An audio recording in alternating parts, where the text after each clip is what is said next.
penderitaan juga bisa datang karena pekerjaan iblis. Ayub mengalami itu, bukan? Apa salah Ayub? Apa kurangnya Ayub? Mungkin kalau dia mati dia langsung masuk surga. Tapi satu waktu kita membaca dalam Alkitab, satu waktu iblis pergi minta izin kepada Tuhan. Izinkan aku untuk betul-betul mau coba apakah dia setia beriman. Aku melihat, jadi dia provokasi Pak Tuhan. Aku melihat dia hanya setia kepada Tuhan karena dia kaya, karena dia hidup diberkati. Coba kalau dia dimiskinkan, coba kalau dia kirim penderitaan. Maka Tuhan bilang, oke, engkau boleh mencobai dia, tapi satu, jangan ambil nyawanya. Maka iblis kirimkan penderitaan. Betul? Iblis mengirimkan penderitaan. Boleh? Boleh. Kita sangat mungkin juga menderita, karena penderitaan itu memang diizinkan Allah. Allah boleh kirim penderitaan, boleh. Yang dialami Ayub juga seizin Tuhan, bukan? Maka ini ajaran-ajaran teologi sukses yang tidak benar di mana-mana. Seolah-olah kalau kita setia, kalau kita taat, kalau kita beriman sungguh-sungguh, tak mungkin menderita. Justru Ayub, apa kurang Ayub? Tapi Tuhan izinkan dia menderita. Jadi Ayub ini memang mengalami keunikan, menghadapi penderitaan dari dua pihak. Iblis mencobai dia, Tuhan menguji dia. Maka perhatikan, saya menggunakan kata ujian dan pencobaan. Ujian dan pencobaan itu nyandak sama. Ujian dan pencobaan itu tidak sama. Kadang-kadang orang salah. Aduh, dapat ujian lagi kita dari Tuhan. Sekali-sekali dia bilang, aduh berat ini pencobaan Tuhan dah kasih. Sekarang, apa beda ujian dan pencobaan? Ujian dan pencobaan berbeda dalam 3 hal. Pertama, ujian datang dari Tuhan. Pencobaan datang dari iblis. Yang kedua, ujian bersifat positif, tapi pencobaan selalu bersifat negatif. Yang ketiga, ujian tujuannya untuk membangun, untuk kebaikan, untuk kemajuan, untuk kehidupan kita. Tetapi pencobaan semata-mata untuk menghancurkan kita, menjatuhkan kita, memutuskan relasi kita dengan Tuhan, dan membuat kita menghujat nama Tuhan. Maka mari kita mulai hari ini berhati-hati menggunakan ujian dan pencobaan. Ayub mengalami ujian dan pencobaan sekaligus. Maka betul-betul ujian dan pencobaan mengambil bentuk yang sama dan datang di waktu yang sama. Maka hebat sekali penderitaan yang dialami oleh Ayub. Karena dua pihak ini betul-betul mengirimkan penderitaan yang sama. Tuhan berhak untuk menguji kita. Tuhan berhak mengirimkan penderitaan kepada kita. Penderitaan yang dialami oleh Ayub bukan karena dosanya, tapi karena memang Tuhan menguji dia, dan karena memang iblis mau mencobai dia. Maka sekarang bagaimana bersikap penderitaan ini? Penderitaan itu juga bisa datang dari iblis. Bagaimana kita bersikap? Berhati-hatilah, karena maksud iblis mengirimkan penderitaan kepada kita. 1, menjatuhkan kita. 2, memutuskan relasi kita dengan Tuhan. Yang ketiga, membuat kita menghujat nama Tuhan.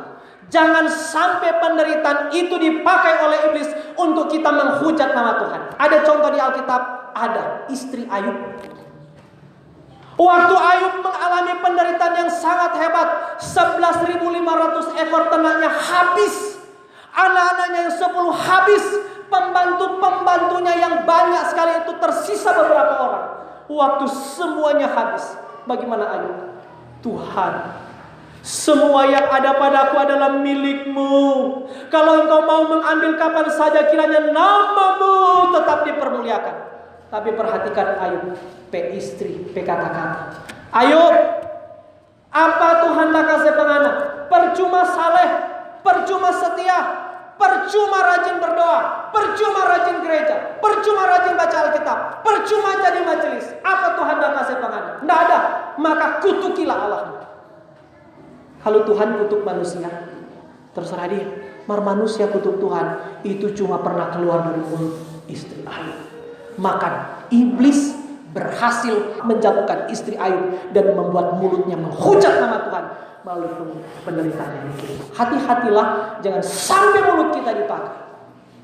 Ada sisi lain, Bapak Ibu, pemuda remaja, kita mau tanya, siapa yang kenal istri Ayub? Siapa yang tahu istri Ayub nama? Yang tahu tasih hadiah. Nggak bagus saya ini.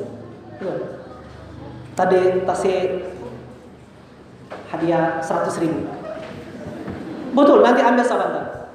Yang jawab, tahu istri Ayub nama? Dan tahu toh?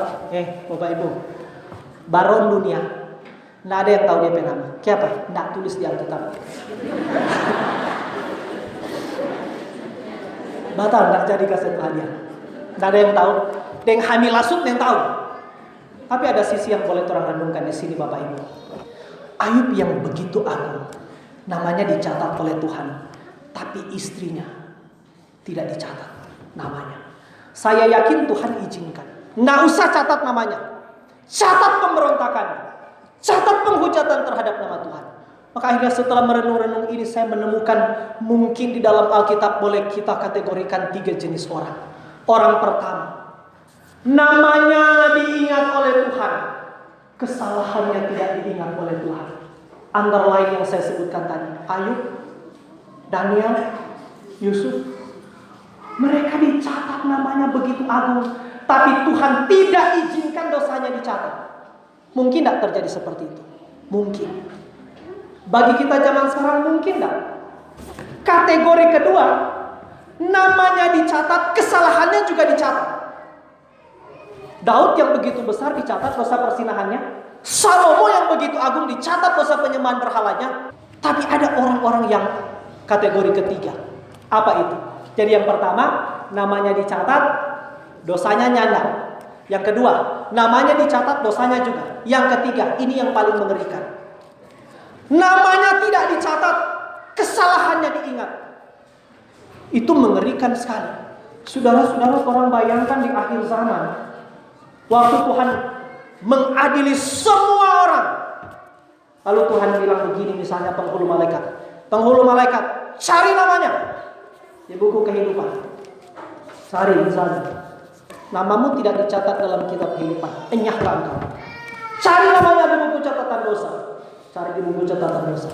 Tuhan, ada ini 26 lembar DP dosa. Lempar dia ke neraka. Tapi berapa indah dan sukacitanya orang di hari penghakiman pun Tuhan bilang, cari namanya dalam kitab, dalam buku catatan dosa. Cari.